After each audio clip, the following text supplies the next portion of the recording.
आप लोगों का प्रिय वॉइस चैनल में स्वागत है। अगर आप इस चैनल में नए हैं तो इस चैनल को सब्सक्राइब कर लें। धन्यवाद।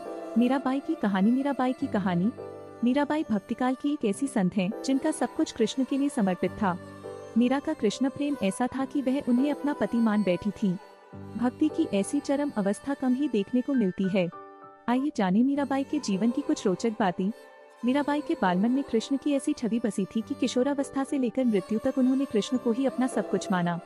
जोधपुर के राठौड़ रत्न सिंह जी की इकलौती पुत्री मीराबाई का जन्म 16वीं शताब्दी में हुआ था। बचपन से ही वह कृष्ण भक्ति में रम गई थी। मीराबाई के बचपन में हुई एक घटना की वजह से उनका कृष्ण प्रेम अपनी चरम अवस्था तक पहुंचा। एक दिन उनके पड़ोस में किसी बड़े आदमी की यहाँ बारात आई। सभी औरतें छत पर खड़ी होकर बारात देख रही थी। मीरा भी बारात देखने लगी। बारात को देख मीरा ने अपनी माता से पूछा कि मेरा दूल्हा कौन है। इस पर उनकी माता ने कृष्ण की मूर्ति की ओर इशारा करके कह दिया कि यही तुम्हारे दूल्हा हैं। बस यह बात मीरा के बालमन में एक कांट की तरह बंध गई। बाद में मीराबाई की शादी महाराणा सांगा के पुत्र भोजराज, जो आगे चलकर महाराणा कुंभा कहलाए, से कर दी गई। मीरा ने गुरु के बारे में कहा है कि बिना गुरु धारण किए भक्ति नहीं होती। भक्तिपूर्ण इंसान ही प्रभु प्राप्ति का भेद बता सकता है। वही सच्चा गुरु है। स्वयं मीरा के पद से पता चलता है कि उनके गुरु रैदास थे। इस शादी के लिए पहले तो मीराबाई ने मना कर दिया, लेकिन जोर देने पर वह फूट फूट कर रोने लगी। शादी के बाद विदाई के समय वे कृष्ण की वही मूर्ति अपने साथ ले गईं, जिसे उनकी माता ने उनका दूल्हा बताया था। ससुराल में अपने घरेलू कामकाज निपटाने के बाद मीरा रोज कृष्ण के मंदिर चली जाती और कृष्ण की पूजा करती, उनकी मूर्ति के सामने गाती और नृत्य करती। उनके ससुराल वाले तुलजा भवानी यानी दुर्गा को कुल देवी मानते थे। जब मीरा ने कुल देवी की पूजा करने से इनकार कर दिया तो परिवार वालों ने उनकी श्रद्धा भक्ति को मंजूरी नहीं दी। मीराबाई की ननद उदाबाई ने उन्हें बदनाम करने के लिए उनके खिलाफ एक साजिश रची। उसने राणा से कहा कि मीरा का किसी के साथ गुप्त प्रेम है और उसने मीरा को मंदिर में अपने प्रेमी से बात करते देखा है। राणा कुंभा अपनी बहन के साथ आधी रात को मंदिर गया। वह मंदिर का दरवाजा तोड़कर अंदर पहुंचा और देखा कि मीरा अकेले ही कृष्ण की मूर्ति के सामने परम आनंद की अवस्था में बैठी मूर्ति से बातें कर रही थी और मस्ती में गा रही थी।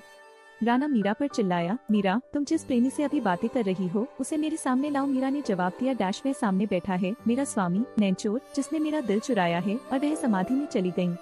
इस घटना से राणा कुंभा का दिल टूट गया, लेकिन फिर भी उसने एक अच्छे पति की भूमिका निभाई और मरते दम तक मीरा का साथ दिया।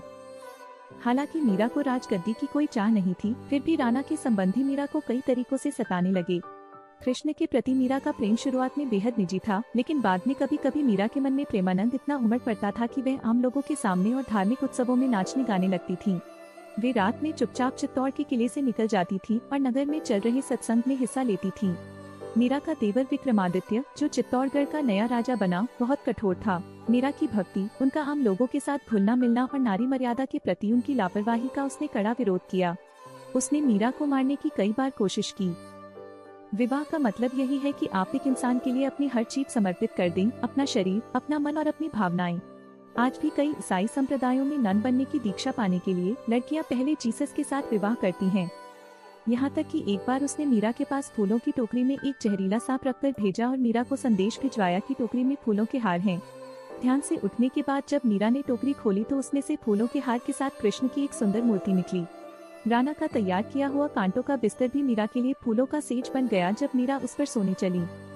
जब यातनाएं बर्दाश्त से बाहर हो गईं, तो उन्होंने चित्तौड़ छोड़ दिया।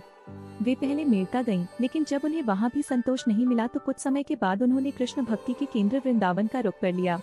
मीरा मानती थी कि वह गोपी ललिता ही हैं, जिन्होंने फिर से जन्म लिया है। ललिता कृष्ण के प्रेम में दीवानी थी। खैर, मीरा ने अपनी तीर्थयात्रा जारी रखी। वे एक गांव से दूसरे गांव नाचती गाती पूरे उत्तर भारत में घूमती रहीं। माना जाता है कि उन्होंने अपने जीवन के अंतिम कुछ साल गुजरात के द्वारका में गुजारे। ऐसा कहा जाता है कि दर्शकों की पूरी भीड़ के सामने मीरा द्वारकाधीश की मूर्ति में समा गईं। ये स्टोरी अच्छे लगे तो वीडियो को लाइक कर दे और ऐसी स्टोरी सुनने के लिए चैनल को सब्सक्राइब कर दे और नोटिफिकेशन बेल को प्रेस कर दे।